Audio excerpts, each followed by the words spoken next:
بسم اللہ الرحمن الرحیم۔ آج کی درود سٹوری ایک ایسی بہن سے متعلق ہے کہ جن کے رشتے پر بندش لگا دی گئی تھی، اور بندش اتنی سخت تھی، اتنی شدید تھی کہ 10 سالوں میں کوئی بھی عامل اس کو توڑنے میں کامیاب نہ ہو سکا، اس کی کاٹ کرنے میں کامیاب نہ ہو سکا۔ یہ بہن کہتی ہیں کہ میری زندگی برباد ہو کر رہ گئی تھی، میں اپنی زندگی سے مایوس ہو چکی تھی، اور میں نے ارادہ کر لیا تھا کہ میں اپنے آپ کو ختم کر لوں گی، میں خودکشی کر لوں گی۔ پھر ان بہنوں نے مجھ سے رابطہ کیا اور ان کو درود ابراہیمی کی اجازت دی گئی۔ پھر جب انہوں نے درود ابراہیمی پڑھنا شروع کیا، پھر آپ سنیں گے تو سن کر آپ کا ایمان تازہ ہو جائے گا کہ ان پر کتنا کرم ہوا۔ اب بات کر لیتے ہیں درود ابراہیمی سے بندش کے توڑ کے حوالے سے۔ دیکھیں، بندش خواہ کسی بھی قسم کی ہو، خواہ وہ کتنی بھی شدید ہو، خواہ وہ کالے جادو کی بندش ہو، سفلی کی بندش ہو، خواہ وہ کسی بھی قسم کی بندش ہو، کسی نے آپ کا رزق باندھ دیا ہو، صحت باندھ دی ہو، اولاد کی بندش ہو، رشتے کی بندش ہو، کاروبار کی بندش ہو، کسی بھی قسم کی اگر آپ کو بندش ہے نا، آپ نے یقین کامل کے ساتھ 313 مرتبہ روزانہ توجہ کے ساتھ آپ نے درود ابراہیمی پڑھنا ہے، توجہ کے ساتھ۔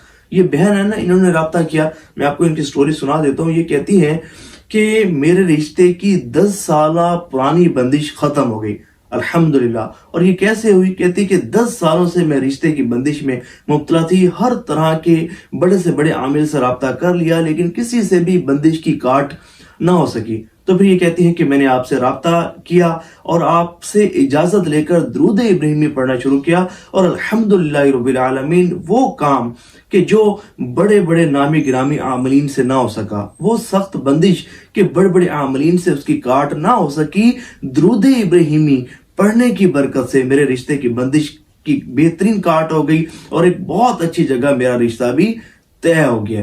تو کسی بھی قسم کی اگر آپ کو بندش ہے نا، آپ یقین کامل کے ساتھ 313 مرتبہ درود ابراہیمی پڑھیے، اللہ نے چاہا وہ بندش دور ہو جائے گی، کاٹ ہو جائے گی۔ اور اگر 313 کوئی نہ پڑھ سکے تو لڑکا یا لڑکی یا اس کے والدین میں سے کوئی فجر کی نماز کے بعد ایک تسبیح اور مغرب کی نماز کے بعد ایک تسبیح توجہ کے ساتھ پڑھیں۔ آپ دیکھیں چند دنوں میں ہی اللہ نے چاہنا آپ کا کام بننا شروع ہو جائے گا۔ اللہ تعالیٰ ہر مسلمان کو ان بندش لگانے والے ظالمین کے شر سے محفوظ رکھے۔ کمنٹس میں آمین لکھیے گا، اور ثواب کی نیت سے اس ویڈیو کو شیئر ضرور کیجیے گا۔